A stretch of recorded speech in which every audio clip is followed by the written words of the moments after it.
नमस्कार दोस्तों। आज हम लोग बालकृष्ण इंडस्ट्रीज़ के बारे में जानने वाले हैं। तो दोस्तों बेसिकली कंपनी ये टायर्स और ट्यूब्स बनाती है।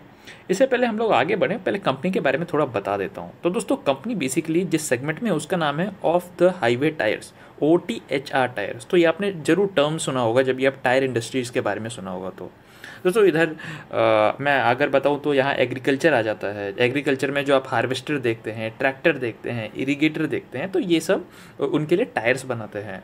तो इसका फ़ायदा क्या है कि जो भी ये टायर्स होते हैं दोस्तों, of the road tyre, of the highway tyres, तो टायर को बहुत जल्दी रिन्यू करना पड़ता है। आप देखते हो कि दोस्तों नॉर्मल जो रोड पे गाड़ियाँ चलती हैं, उनके टायर्स 3-4 साल आराम से चल जाते हैं और रिप्लेसमेंट बहुत कम कराना पड़ता है कंपैरिजन उनके जो गाड़ियाँ ऑफ द हाईवे में चलती हैं। मान लीजिए दोस्तों कोई गाड़ी माइनिंग में चल रही है तो उसको 1 साल में रिप्लेस करना पड़ता है। कोई गाड़ी मान लीजिए पोर्ट्स के साइड चलता है, कोई कंस्ट्रक्शन के साइड चलते हैं, कोई खेत में चलते हैं, तो उनके टायर को कंपैरेटिवली ज़्यादा जल्दी रिप्लेस करना पड़ता है। तो ये भी दोस्तों सेगमेंट बहुत ज़्यादा प्रॉफिटेबल बन जाता है ऑफ द हाईवे टायर्स में। दोस्तों अगर मैं आपको टोटल टायर इंडस्ट्री के बारे में बताऊं तो दोस्तों ये पूरी 150 बिलियन की इंडस्ट्री है, टायर इंडस्ट्री। और अगर मैं इधर से ही आपको ऑफ द हाईवे टायर्स के बारे में बताऊं तो इसका 10% आता है। तो अगर मैं 1 करोड़ बोलूं तो 10 lakh of the highway tyres यहाँ कंट्रीब्यूट करते हैं टोटल टायर इंडस्ट्री को। दोस्तों बालकृष्ण इंडस्ट्री बेसिकली इसकी शुरुआत हुई थी 1987 में, जहाँ इनका पहला प्लांट बना था औरंगाबाद में। तो सबसे पहले ये लोग 2 व्हीलर मैन्युफैक्चर करते थे और धीरे धीरे इन लोगों ने अपना business model of the highway tyres पे शिफ्ट किया। तो ज़्यादातर ये लोग एक्सपोर्ट पे ज़्यादा ध्यान देते हैं और इसमें सबसे ज़्यादा इनका फ़ायदा हो जाता है इंडिया से एक्सपोर्ट, मतलब चीप लेबर मिल जाते हैं। जैसे इन्फोसिस और TCS भी इसी का फ़ायदा उठाते हैं कि इंडिया में दूसरे को ये लोग कंपैरेटिवली चीप आउटसोर्स कर सकते हैं। तो इंडिया में इनको कम लेबर कॉस्ट पे सारी चीज़ें मिल जाती हैं। तो बालकृष्ण इंडस्ट्री भी बेसिकली कम कॉस्ट पे अपने टायर्स बाहर आउटसोर्स करते हैं, मतलब बाहर एक्सपोर्ट करते हैं। तो दोस्तों ये हो जाता है कंपनी के इतना बेहतरीन परफॉर्मेंस का सबसे मेन रीज़न कि इनके लो कॉस्ट टायर्स और बहुत ज़्यादा ड्यूरेबल होते हैं। इसीलिए इनके जो भी कस्टमर्स होते हैं, कस्टमर सेटिस्फैक्शन की वजह से वो ऑर्डर उनके और ज़्यादा चलते जाते हैं।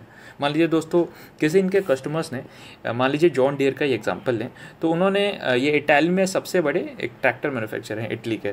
तो उन लोगों ने मान लीजिए इनसे कोई पोर्ट के लिए, नहीं तो माइनिंग के लिए, जहाँ टायर 1 साल पे चेंज करना पड़ता है, वो लिया और इन लोगों ने टायर बहुत बेहतरीन बना के दिया।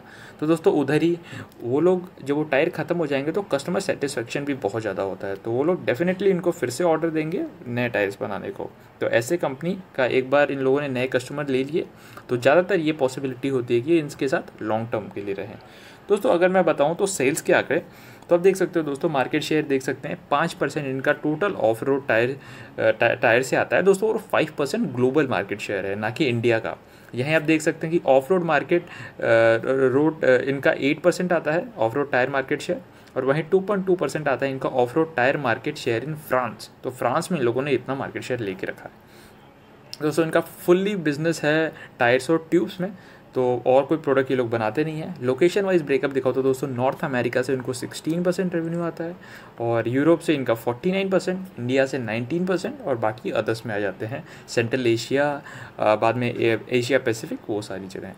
और दोस्तों जैसे मैंने आपको बताया कि ज़्यादातर इनका सोर्स आता है एग्रीकल्चर वाले टायर से, जैसे कि जो हार्वेस्टर, ट्रैक्टर्स और इरीगेटर्स होते हैं।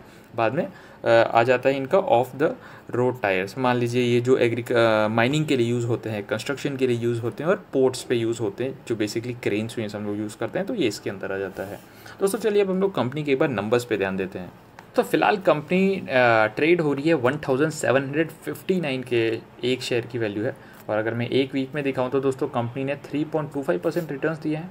एक मंथ देखें तो सेम, और अगर एक ईयर देखें जब से कोविड आया है तो देखिए, मैं यहाँ अप्रैल से ही दिखाएगा क्योंकि 1 साल पहले वही महीना था, तो तब से ये कंपनी 91.44% रिटर्न दे रही है। अगर 5 साल का आपको रिटर्न दिखाऊं तो देखिए दोस्तों 423% रिटर्न। दूसरा इन्वेस्टमेंट चेकलिस्ट देखें तो current price is more than intrinsic value, return versus FD देखें तो स्टॉक हमें अच्छे रिटर्न दे रहा है। और अगर मैं डिविडेंड आपको दिखाऊं तो दोस्तों ये देखिए, आप हमें कंपनी ने 15 फरवरी 2021 में एक शेयर के बदले 5 रुपये दिए थे, 12 नवंबर 2020 में एक शेयर के बदले 4 रुपये। ऐसे ही आप देख सकते हैं, तो कंपनी डिविडेंड देता रहता है। आगे चेक करें तो दोस्तों entry point good time to consider, फिलहाल ओवरबॉट जोन में नहीं है और कंपनी के खिलाफ कोई रेड फ्लैग भी नहीं है।